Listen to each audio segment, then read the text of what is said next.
আসসালামু আলাইকুম রহমতুল্লাহ।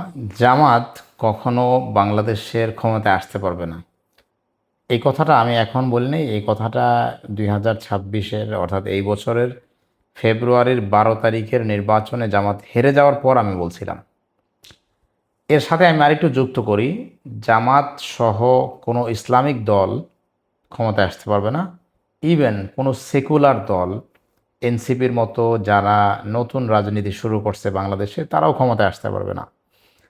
এটা কেন বলছি বা এটা আমি কিভাবে বলছি, এটা বলছি বাংলাদেশের বিগত 55 বছরের ডাটা অ্যানালাইসিস করে।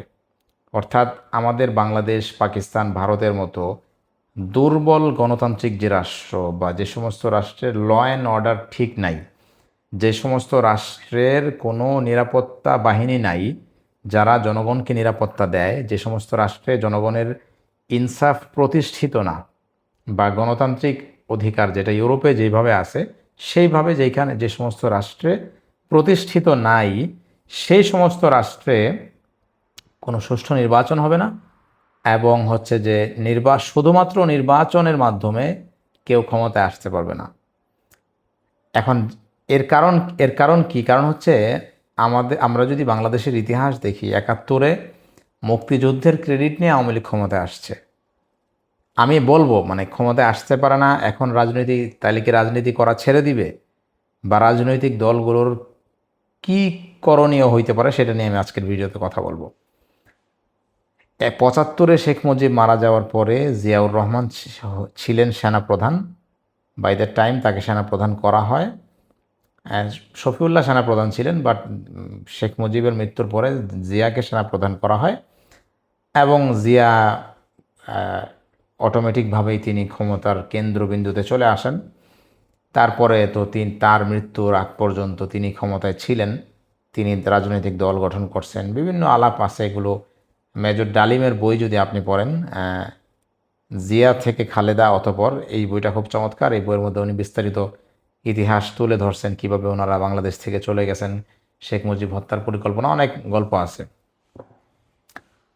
তো তারপরে জিয়াউর রহমানের স্টাইল কপি করে এরশাদ 2বার ক্ষমতায় থাকলেন প্রায় 9 বছর।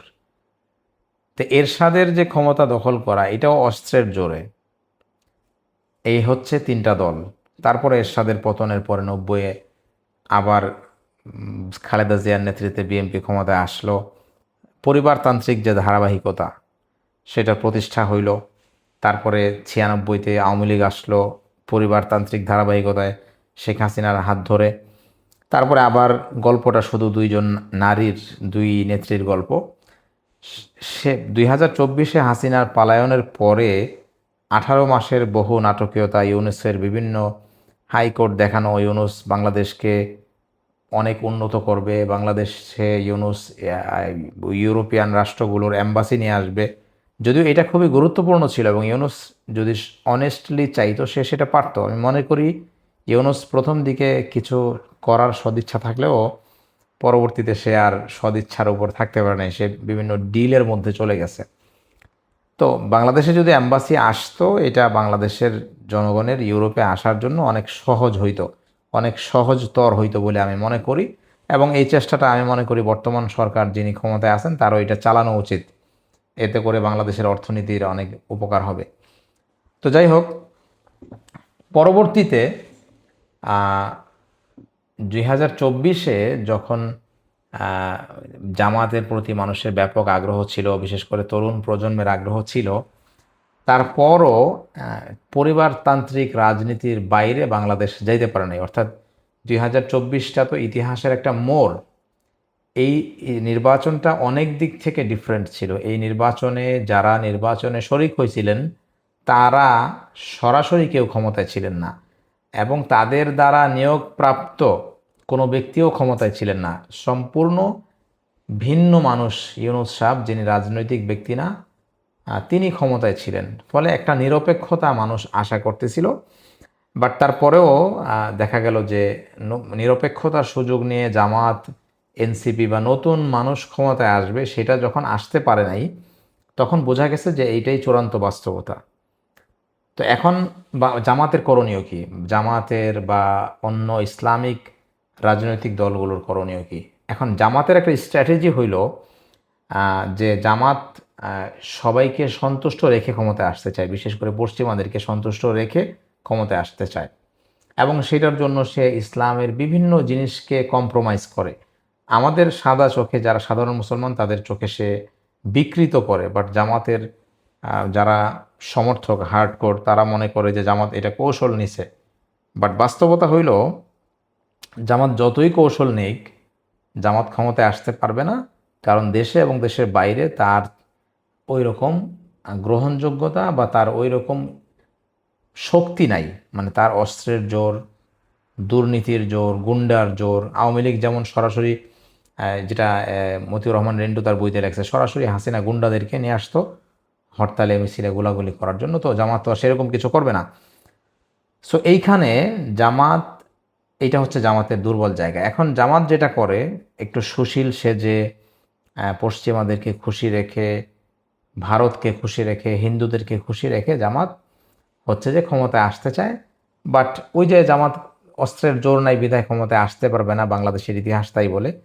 তো এইখানে মূল সমস্যাটা হয়ে গেছে জামাতের, যে জামাত যেহেতু ক্ষমতায় আসতে পারবে না, এটা মোটামুটি ক্লিয়ার বাংলাদেশের 55 বছরের ইতিহাস থেকে। অন্তত অস্ত্রের জোর ছাড়া যে বাংলাদেশে কেউ ক্ষমতায় আসতে পারে নাই, এই জায়গাটা যখন ক্লিয়ার, তখন জামাত যদি শরিয়ার মূল বিষয়গুলোকে ধরে রাখে, সেই জায়গায় সে কম্প্রোমাইজ না করে, তাহলে জামাতের সমর্থন দেশের ভিতরে, জামাতের জনপ্রিয়তা এটা বাড়বে। অ্যাটলিস্ট মানুষ মনে করবে যে জামাতকে ক্ষমতায় ষড়যন্ত্র করে দেওয়া হয় নাই, বাট জামাত তার জায়গায় অনেস্ট আছে। এইখানে আমার মতে এখানে জামাত ভুলটা করতেছে। জামাত হচ্ছে যে যাদেরকে দিয়ে জামাত ক্ষমতায় আসতে পারবে বলে মনে করে, তাদেরকে খুশি করতে যায় জামাত শরিয়ার অনেক কিছুকে বিকৃত করে ফেলতেছে। যেমন তারা যেটা জামাতের আমির, যেটা আল জাজিরার সাক্ষাৎকারে বলছেন যে আমরা নারীদেরকে আমির বানাবো না, এটা খুবই ভালো। সবাই জামাতের আমিরের এই বোল্ড যে মানে স্টেটমেন্ট, এটা সবাই পছন্দ করছে। বাট এই যে জামাত হিন্দুদের বেলায় বলে রোজা পূজা, আবার বিবিসির সাক্ষাৎকারে ডাক্তার তাহের উনি বলছেন যে আমরা শরিয়া চাই না, বা আমরা কখন কোথায় বলছি যে আমরা শরিয়া আইন বাস্তবায়ন করতে চাই, আমরা একটা মডারেট দল। বিভিন্নভাবে এই যে আশ্বস্ত করার চেষ্টা এবং ইসলামের বিষয়গুলোকে কম্প্রোমাইজ করে ফেলা, এই জায়গাগুলোতে জামাত যেটাকে কৌশল মনে করতেছে, এইটার কারণে আমি মনে করি জামাত এইটার কারণে ক্ষমতায় চলে যাবে এরকম কিছু হবে না। বাট এখানে নেগেটিভ যেটা হচ্ছে জামাতের ক্ষেত্রে, সেটা হচ্ছে বাংলাদেশের তরুণ প্রজন্ম যারা ইসলামটাকে সবসময় মানে উপরের দিকে দেখতে চায়, গালেব দেখতে চায়, মানে ইসলামের কোনো কিছু কম্প্রোমাইজ হোক, এইটা যারা চায় না, এমন মানুষও কিন্তু জামাতকে সমর্থন করছে। তারা কিন্তু হতাশ হয়, তারা কিন্তু জামাতের এই আচরণে তারা জামাতের প্রতি অসন্তুষ্ট হয়। সো এইটা আমি মনে করি জামাতের এই জিনিসটা বোঝা উচিত, যে ধরেন জামাত যদি শরিয়ার কোনো কিছুকে কম্প্রোমাইজ না করে একটা আপোষহীন জায়গায় জামাত যেতে পারে, তাহলে আমি মনে করি এটা জামাতের জন্য ভালো হবে। অর্থাৎ জামাত ক্ষমতায় যাইতে না পারলেও অন্তত এইটাকেও বলতে পারবে না যে জামাত শরিয়ার বিষয়ে কোনো কম্প্রোমাইজ করছে, বা জামাত ক্ষমতায় যাওয়ার জন্য কাউকে খুশি করছে।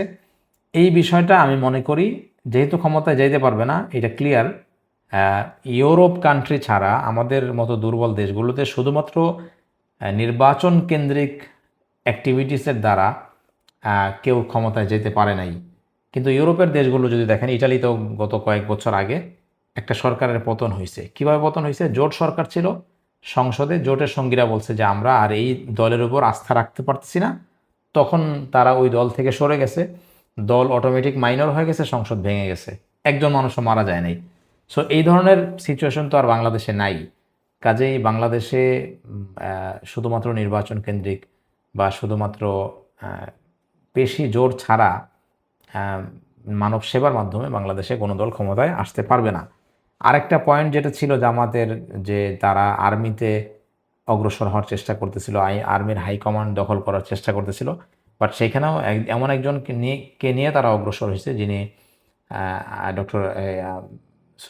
ব্রিগেডিয়ার জেনারেল আবদুল্লাহিল আমান আজমি, যিনি সরাসরি মানে গোলাম আজমের ছেলে হওয়ায় তিনি চোখে পড়ে গেছেন।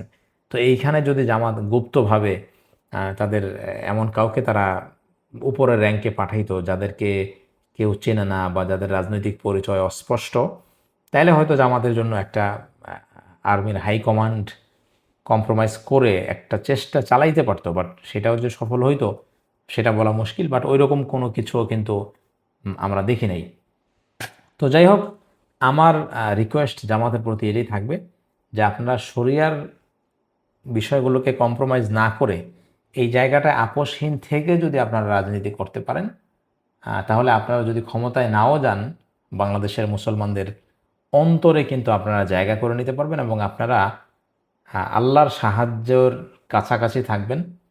এবং এটাই একটা ইসলামিক আদর্শ দলের টেকনিক বা স্ট্র্যাটেজি, এটাই হওয়া উচিত। ভালো থাকবেন। আল্লাহ হাফেজ।